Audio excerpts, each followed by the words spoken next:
Welcome to Real Talk, the show where we look at issues facing our youth. My name is Ome Congo and I'm your host, and today we're going to talk about an area of the world where Oprah Winfrey has called the worst place to be a woman. Many people may not know this, but millions of people have died in this country called the Congo over the last decade or so. But also people don't realize that we are involved in this particular conflict, that many people have actually called a genocide. And other folks have called this the worst conflict in the world since World War II.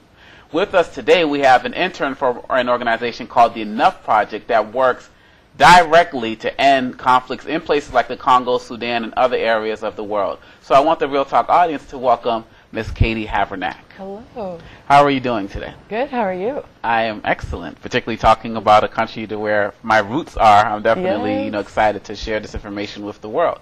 So many people that focus on Sudan, and your organization, the Enough Project, you talk about Sudan as well as Congo. Just generally tell us a little bit about what the Enough Project actually does. Right. So as you said, we focus on Sudan, Congo, areas affected by the Lord's Resistance Army, and now we're actually also going to be moving our efforts towards some Somalia activism. Okay. And the Enough Project is really a multifaceted organization. Mainly, we try to encourage activism from many different areas, many different groups of people to all rally around doing what we can do as United States citizens, as United States consumers, as United States advocates to change the situation in places where we can have a direct impact. Specifically, I work for the Raise Hope for Congo campaign, and what we do is we have on-the-ground field researchers, we have policy people who suggest things with the United States government, and we work with a broad range of advocacy organizations, both in the Congo, civil society groups in the Congo, activism groups in the Congo, as well as groups here in the United States. And one of our biggest focuses is youth activism with college campuses.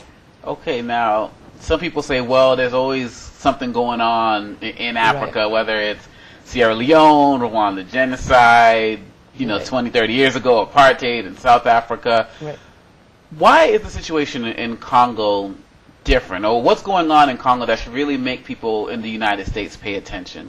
Right, and I just graduated from college, and Congratulations. Thank you. And I remember being a freshman and a sophomore and hearing there's so many different clubs, there's so many different activities to be involved in. And the conflict in the Congo and why I was attracted to this organization is because United States consumers have a direct impact over what happens in Congo.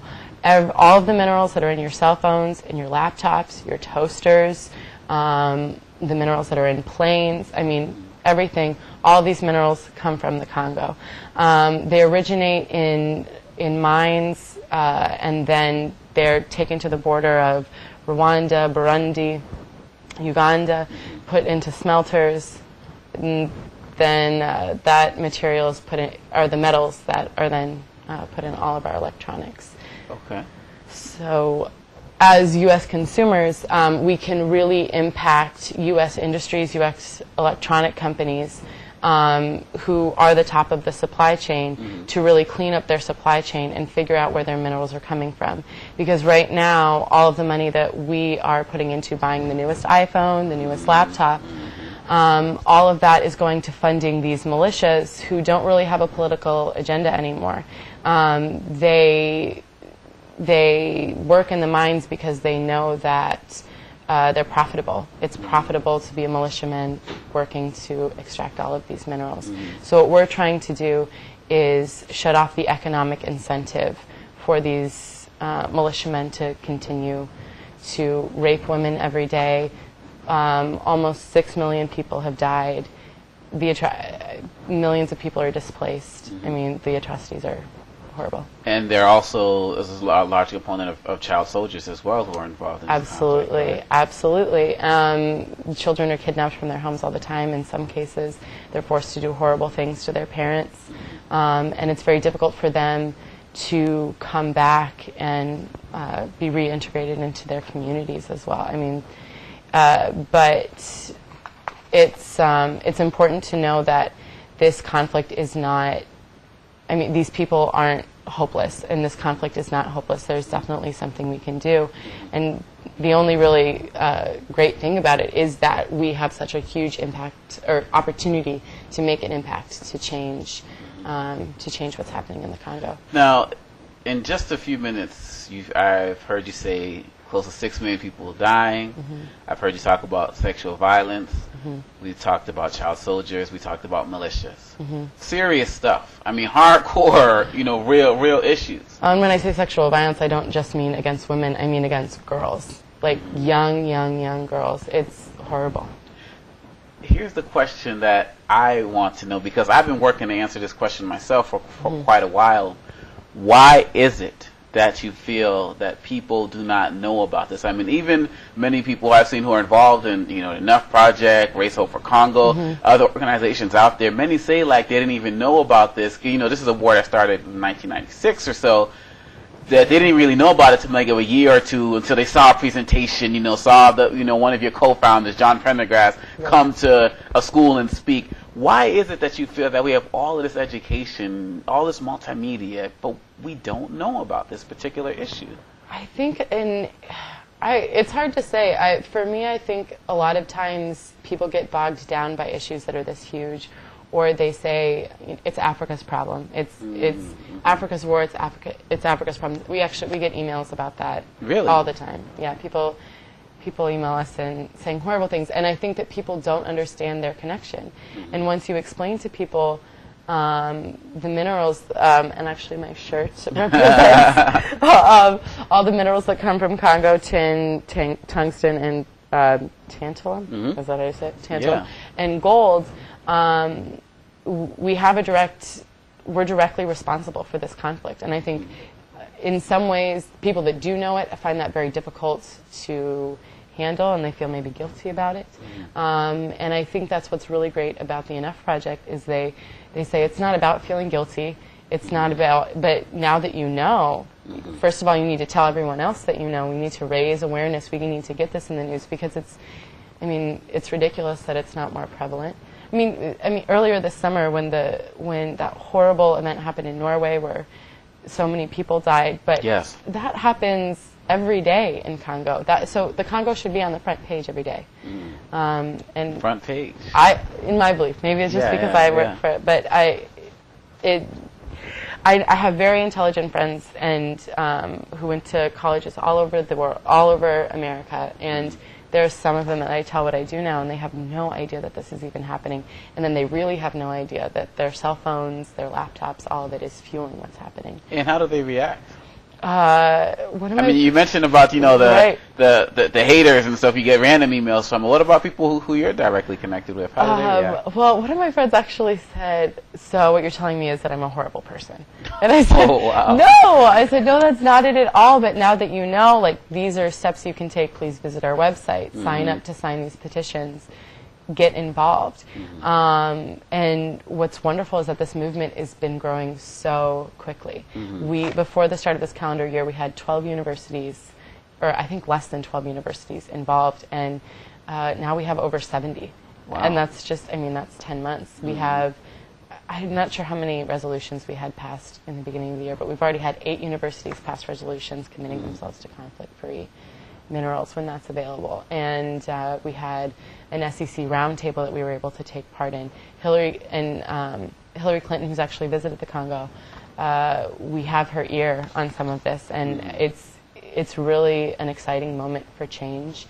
And I think that once I explain that to people, I think they're much more interested to hear about it. You can't just talk about a problem. You need to talk about the problem with the solution. Right. And we're going to talk a little bit more specifically about what you mean when you say colleges sign up. We're going to get a little bit into that a little bit later. Right.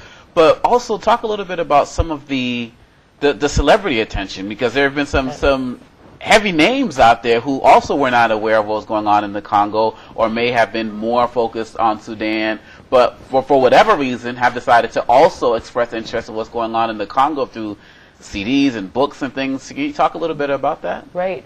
So Robin Wright just took a trip with our campaign manager, JD, this summer to visit people in the Congo, and she made a beautiful documentary and has written an op-ed that will be released in Time, and also I think CNN are going to both pick it up, so that's nice. really exciting. We're really stoked about that. Ryan Gosling has been getting really involved. He's really interested in future projects with us. George Clooney is also involved with the Enough Project. He does a lot with the Sudan. Emmanuel Shrieky, who you may remember from Entourage, is also very involved in the conflict. I happen to also remember her more as the voice of Chitara on the Thundercats. Oh, I'm a cartoon buff, but okay. We'll take Entourage too. Absolutely.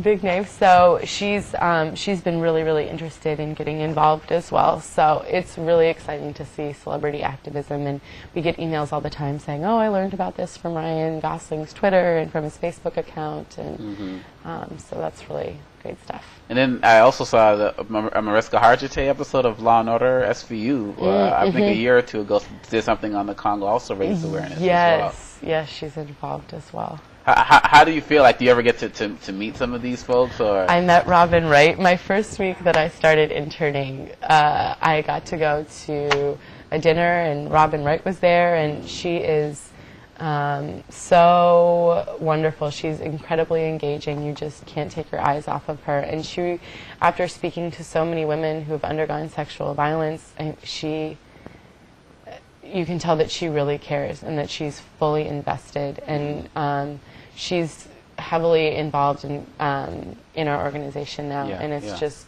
really great to see somebody with that much personal passion.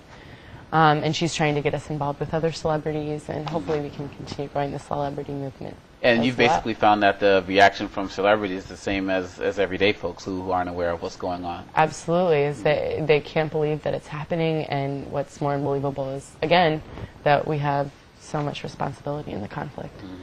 And specifically, when we come back from our break, and we're looking at the issue of the Conflict-Free Campus Initiative, do you really feel like this is a change that's going to be, driven by young people, or do you feel like it's really just going to be people responding to the celebrity types? It's going to come from all angles, but I definitely feel that the youth play an especially important role for a couple of reasons. The first is that, in my opinion, I think students are often the most energized about these topics because you're going to class, you're learning about them every day. But more importantly, universities are leaders of thought, they are investors, they are educators, and they have a really big pull with some of these electronic corporations. And getting your university to publicly state that they want conflict-free minerals is really sending a huge message to industries. And a couple of years ago, when we met with industry leaders and asked them what it would take for them to pay attention to this, what it would take for them to change their policies, they said you need a student movement. It's a huge component of what we do. That's why we've dedicated an entire staff person just to coordinate these efforts, because we recognize that the youth is going to be absolutely essential in ending this conflict. Or doing the United States part in this conflict. Yeah, that's a great, I like the way you segued into that, and we're going to look at some concrete steps that you all have been taking with your CFCI initiative once we get back from our break, so thank you. We'll be right back with more Real Talk.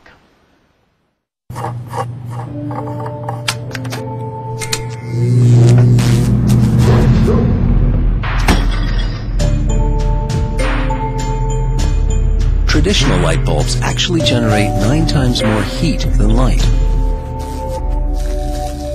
Switch to Energy Star light bulbs, and you'll realize just how much cash you were really burning through. Saving energy saves you money. Learn more at EnergySavers.gov. Welcome back to Real Talk. My name is Ome Congo, and we're talking with Katie Havranek of the Enough Project. And you've really been enlightening us on what's going on in the Congo, and you alluded to something called the Conflict-Free Campus Initiative and how you had 10 schools and now it's 70 schools. Could you break that down a little bit? Right. So the Conflict-Free Campus Initiative started with a group of students at Stanford who got their university to pass a shareholder resolution, which is basically saying that they'll put their shares in favor of any shareholder who will work for conflict-free minerals and companies that have that in their policy. And this small group of students sparked a movement that's now almost 70 schools. And so the goal of the conflict-free resolution are twofold. The first is to raise awareness on your campus because, as we've been talking about, barely anybody knows that this is happening. Really well-informed, smart people don't know that this is happening. So getting, we have a lot of resources that we send students, like we can show, we can give them a wonderful documentary called Blood in the Mobile that people have been showing all around campus. They have fundraisers. They do all sorts of things to raise awareness, but what they really try to get done is to get their university to encourage their university to pass a resolution that will say that we will prefer any corporations that buy conflict-free minerals.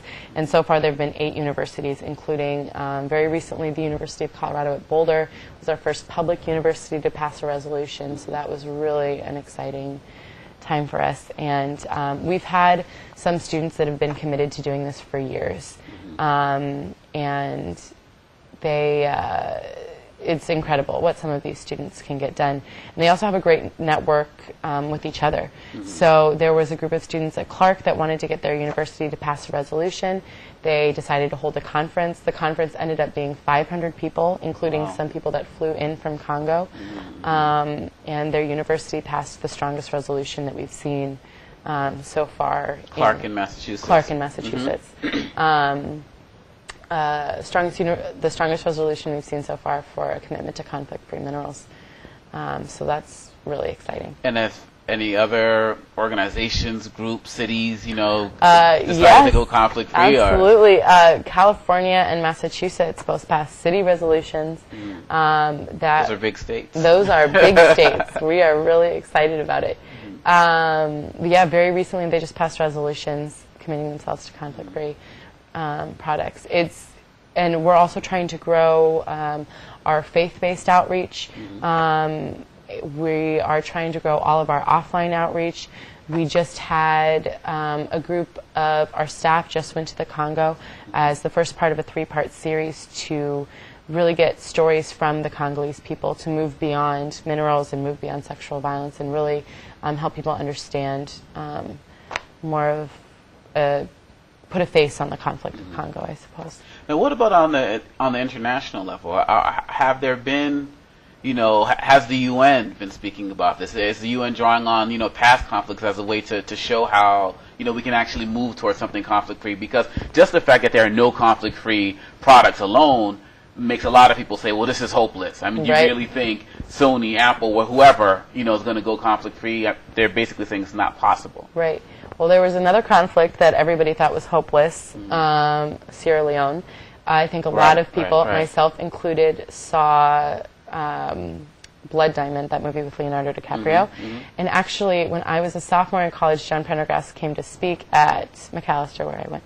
And he was saying it was a great movie in that it really introduced people to this conflict. And people saw that, their money was going to fuel this war in Sierra Leone, and it was really horrible. But what he said was that it really only spent like 30 seconds at the end of the movie saying how this, it's called the Kimberley process, that this conflict got cleaned up and that we were able to come up with a supply chain and track where these diamonds are coming from. Admittedly, Sierra Leone is not in a perfect situation yet, but it's a lot closer to being a functioning democratic society because we took away the economic incentives for these militia to just run wild. So it's the same kind of thing that we want with these conflict minerals.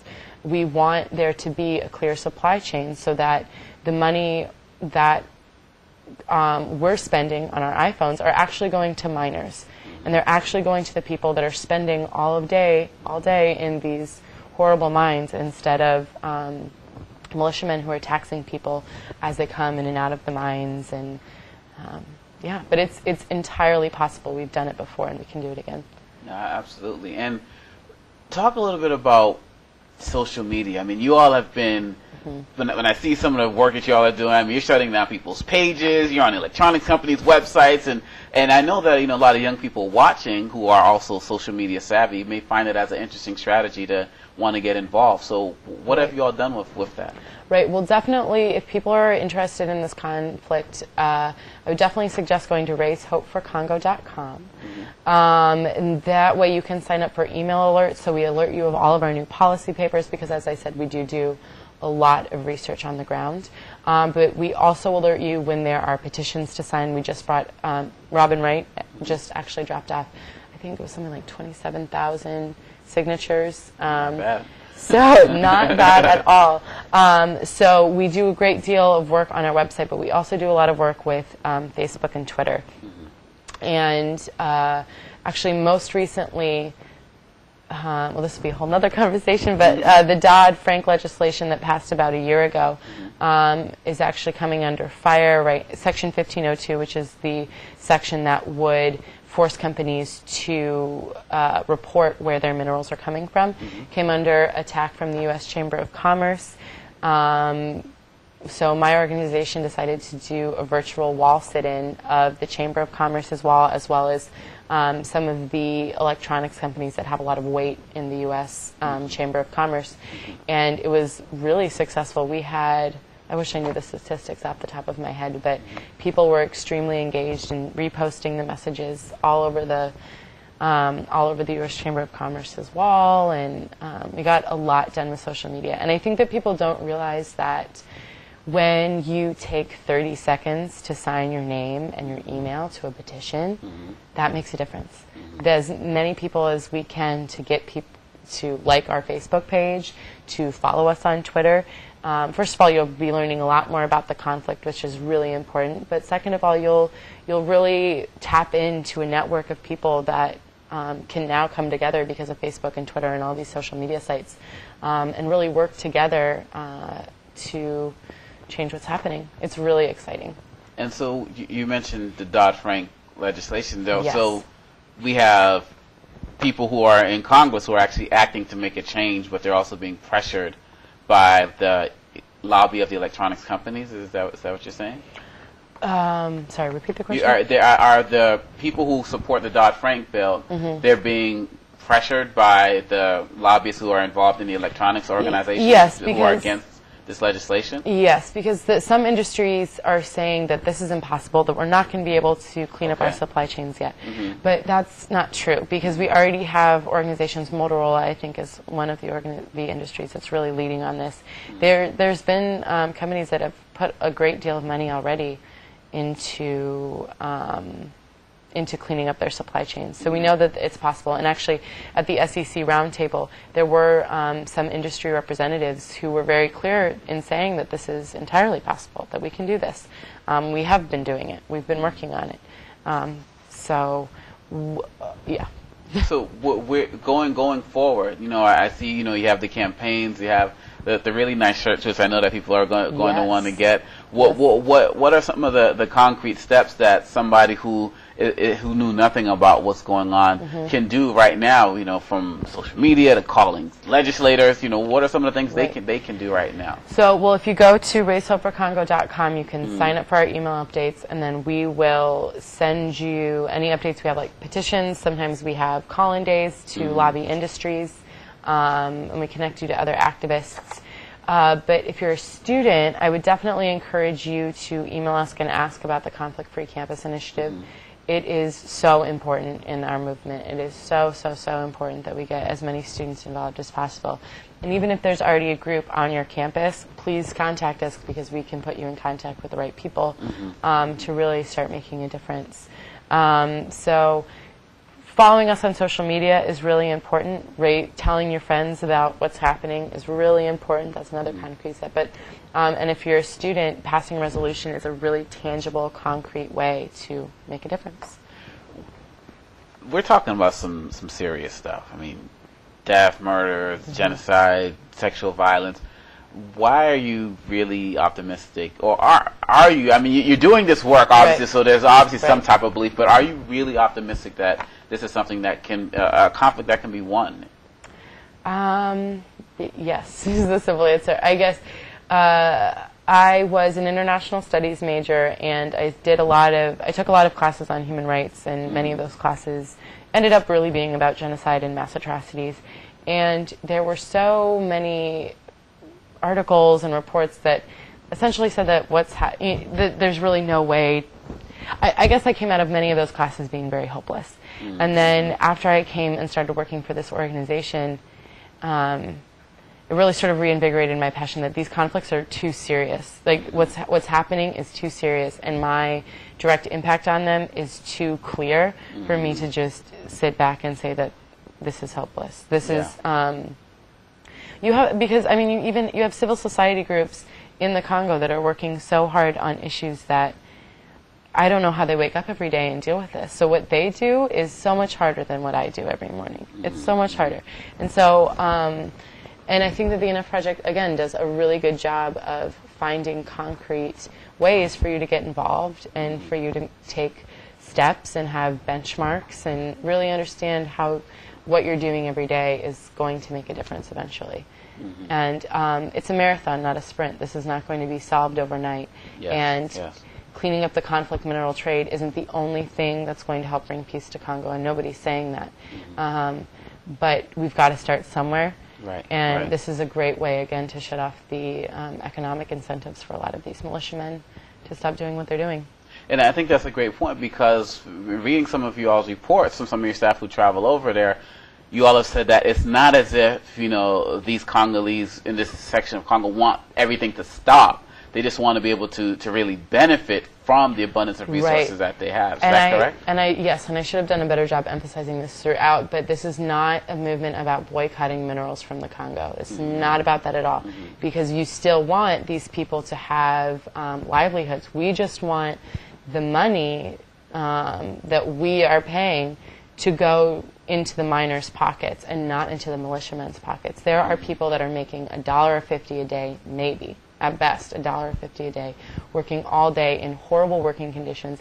It's dangerous even where they live, because they all live on these, in these houses or these tents that are on land that could collapse at any time. I mean, it's very dangerous. Kids that are too young to be working in the mines are working in the mines. They should be getting, kids shouldn't be working in the mines, but at least pay them. So what we're advocating for is more,